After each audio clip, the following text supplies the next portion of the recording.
I saw everything. I hit the ground, looked around to see if there was anything to get behind. There wasn't. Somebody said, "Let's go," and we got up Get off there. Yeah, started running. Huh? There was no cover, no cover. No cover. But I did. You run. I hit the ground there, looked around. Were y'all zigzagging? They said, "Let's go," while we all. Everybody followed, sort of. Yeah, get off there. Yeah. There wasn't nothing to get behind. Probably not. No cover.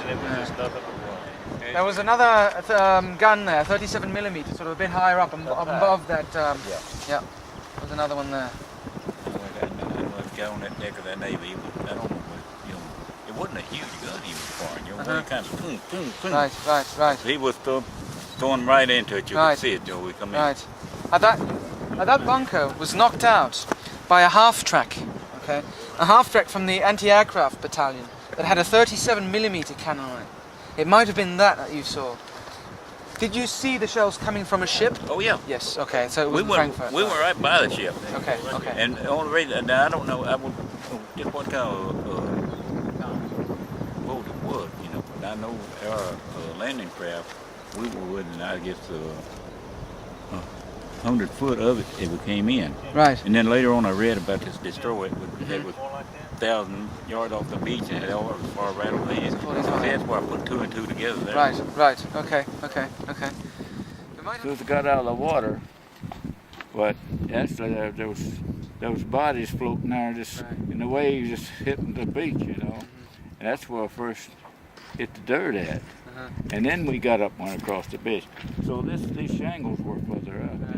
Probably the tide was closer in. Now, these big logs were faced towards the bluffs. If ever you watch Saving Private Ryan, they're faced the other way around. They got that wrong. Because they were faced towards the bluffs, because on top of these logs, you had mines. There were several mines on top of these logs. So at every different moment of the tide, a landing craft would hit one of these mines on top of the logs. So that's where they were forced to land at low tide. You had to send in assault engineers to take off the mines and clear gaps between the obstacles. Now, that meant that they had 300 more yards of beach to go before they would get to the seawall and the bluffs. They had quite a lot of distance to cover. If that wasn't bad enough, I think you gentlemen can confirm that, there were a lot of sandbars off Omaha Beach. There were a lot of sandbars. And so instead of landing on the beach with 300 yards to go, they got stuck in the sandbars. And the ramp went down, and most of these men, when they got out of it, they were into neck-deep water. Now, they were very heavily equipped. They had a lot of equipment on. They were trying to get the equipment off, not to drown, but several of these guys just went down like a ton of bricks. If you were lucky, you made it through the water, you still had that distance to cover at the beach. Under enemy fire, of course, from up there and from the flanks. Now, the first company that landed here was A Company of the 116th Infantry Regiment of the 29th Infantry Division. 180 men. A Company of the 116th 29th Infantry. They landed on Dog Green, this particular section of the beach, at about 6:30 in the morning. At 6:45 a.m., this unit no longer existed. All of these men had been missing in action, wounded in action, or killed in action in that first wave.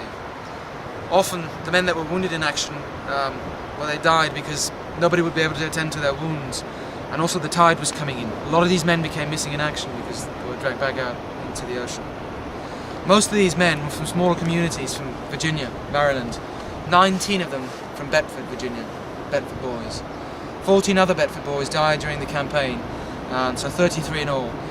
Bedford, Virginia had the highest casualty rate of all towns, communities in America. And that's why the D-Day Memorial is now in Bedford, Virginia. I have a photograph. That's a wonderful book. Exactly, yeah.